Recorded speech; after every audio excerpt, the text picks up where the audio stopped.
What if you've probably seen a headline like that one? It suggests the James Webb Space Telescope made the most profound discovery in human history. On a world 124 light-years away, it seemed to detect a gas with a 99.7% chance of being a sign of life. The media ran with it, and for a moment, the world lit up with excitement. But behind the scenes, in the halls of astronomy, a fierce, complicated, and absolutely critical debate was just getting started.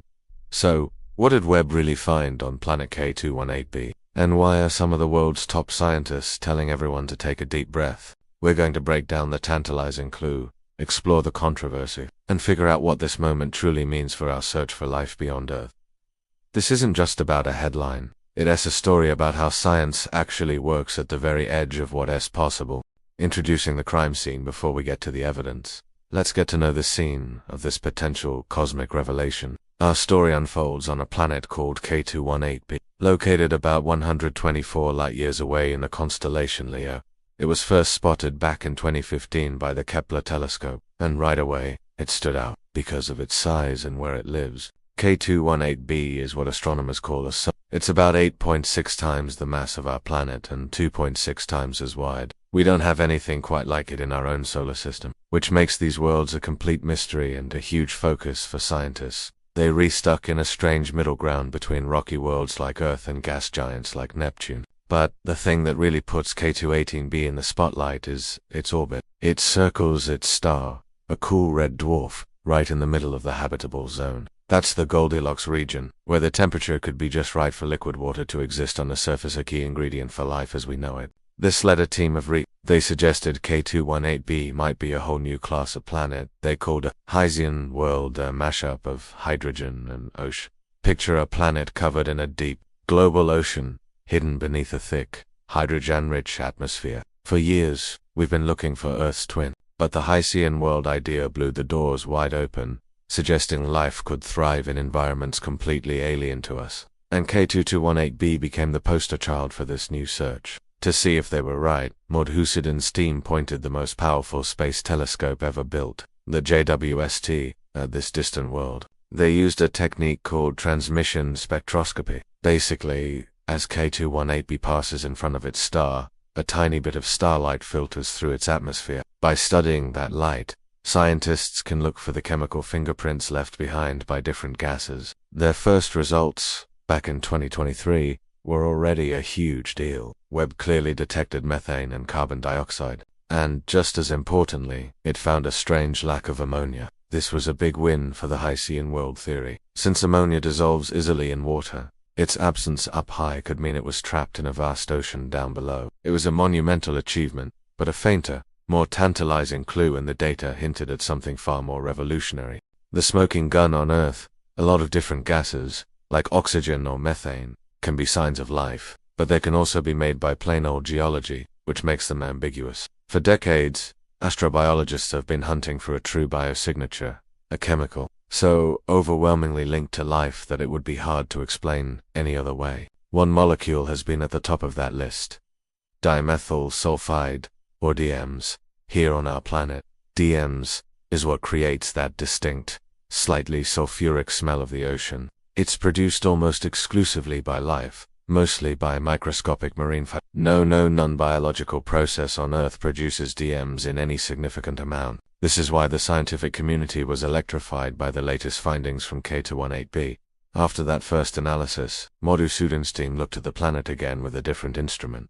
And there it was, a faint signal in the data that was consistent with dimethyl sulfide. The team reported this with a statistical significance of 3C. Now, this is where the 99.7% chance headline came from, and it's the most critical part of this whole story. A 3 sigma result means there's a 99.7% probability that the signal is real and not just random electronic noise. It's a measure of confidence in the detection of a signal, not a 99.7% probability of life. That is a massive distinction. In science, a formal discovery requires a much higher bar called 5, which is more like 99.99994% confidence. So, while 3 sigma is exciting, it's not a slam dunk. Still, the implication was mind-boggling. Here you had a potential Hysian world, with strong evidence for a water ocean, and now, a tentative signal for a gas that, on Earth, is an unmistakable sign of a living biosphere. Madhusudan himself said that a Hycean world teeming with life was the scenario that best fit the data. For the first time, it felt like astrobiology was no longer just a theory. A predicted biosignature on a predicted new type of habitable world had seemingly been found. The case looked compelling. The evidence was on the table, but in science, every extraordinary claim has to face an extraordinary the cross-examination while the public was buzzing. The scientific community met the news with a healthy, necessary, and intense wave of skepticism. This isn't science failing, this is science working exactly as it's supposed to. The debate that blew up focuses on three key things: the strength of that signal, whether something else could explain it, and the very nature of K2-18b itself. First, let's go back to that 3 sigma number. While promising, many scientists argue it's just not strong enough for such a profound claim. But the skepticism goes deeper. Several independent teams reanalyzed the same JWST data and came to very different conclusions. One analysis said the data was just too noisy and the signal too weak to be sure of anything. Another group found that over 50 different compounds could plausibly create a similar signal. One of the most pointed critiques suggested the original team's model might have been too narrow, predisposing the analysis to find DMs in the first place. Some of these reanalyzers put the confidence of the DM's detection as low as 1, which means there is about a 30% chance the signal is just random noise. That's a universe away from 99.7% confidence. The second major problem is the assumption that DMs has to be a sign of life. It is on Earth, but K2-18b is not Earth. It's a totally alien environment. Could there be some unknown, non-biological way to make DMs there? The answer seems to be yes. Recent studies found that starlight interacting with molecules like hydrogen sulfide and methane could potentially produce DMs without any life at all. Even more importantly, astronomers have now found DMs in places we know are lifeless. It has been detected in the gas clouds between stars and even on comets in our own solar system. This is conclusive proof that DMs can form without biology. Now, the K2-18b team argues these processors couldn't create the huge amounts of DMs they think they see, but the fact remains, the molecule is not the exclusive smoking gun for life we once thought it was. Finally, the whole foundation of the claim that K2-18b is a habitable, Hycean world is, itself just a theory. The data is consistent with a water ocean, but it doesn't prove it. Some models suggest K2-18b could be a magma ocean world, with a molten rock surface hidden under its thick atmosphere. Decidedly, not a great place for life. Others suggest it might just be a mini Neptune with no real surface at all. We just don't know for sure what kind of planet it is. The verdict, so where does that leave us? Did we find a 99.7% chance of life? Or is this another false alarm? The truth is more nuanced and, honestly, more interesting. Let's be unequivocally clear. We have not discovered life on K2-18b.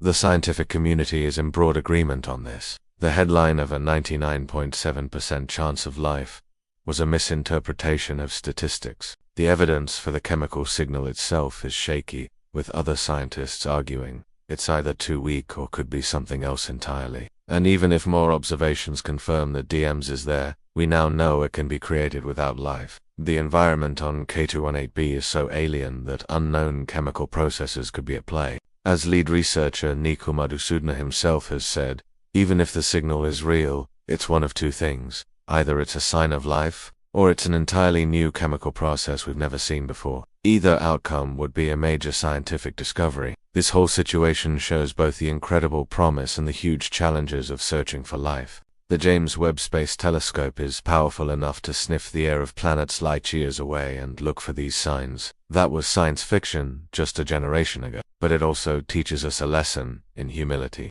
Finding a potential sign of life isn't the finish line, it's the starting gun. It kicks off a long, difficult process of checking, rechecking, and ruling out every other possibility. It shows us that a single chemical is probably never going to be the silver bullet that proves we reunite alone. So while the headlines jump the gun, the science happening here is a watershed moment. The debate over K2-18b isn't a failure, it's a global, collaborative effort to answer one of the oldest questions in human history, playing out in real time on a galactic stage. This journey of discovery is just getting started, And the story of K2-18b is far from over. If you want to stay on top of the latest breakthroughs in astronomy and the search for life, make sure to subscribe, and I really want to hear what you think. Based on everything you've heard, what do you think is happening on K2-18b? A living ocean world, a geological anomaly, or something we haven't even thought of yet? Let me know down in the comments. The future of the hunt, the controversy around K2-18b has given scientists a clear mission. The next step is simply more observation. The Cambridge team thinks that just 16 to 24 more hours of Webb's time could be enough to either confirm or deny the DMS signal and, hopefully, push the confidence to that all-important 5 sigma discovery level. These future observations will be critical.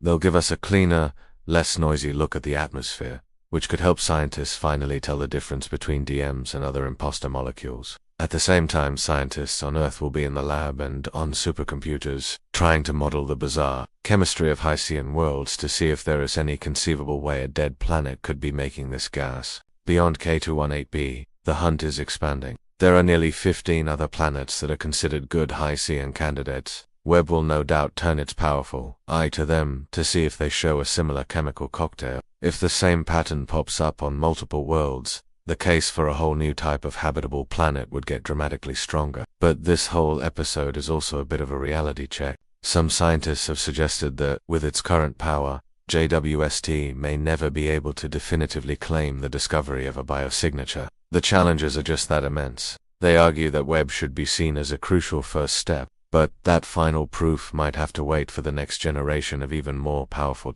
Ultimately, the quest continues. Whether K2-18b turns out to be the first inhabited world we ever find, or just a fascinating but lifeless chemical lab, it has already changed the game. It has pushed our technology to its absolute limits, challenged our definitions of a habitable world, and focused the attention of our own planet on a tiny pinprick of light, 124 light-years from home. Answering the question, are we alone, is maybe the most important mission in all of science, and the fierce, fascinating debate over K2-18b shows us that while we are not there yet, the search is well and truly underway.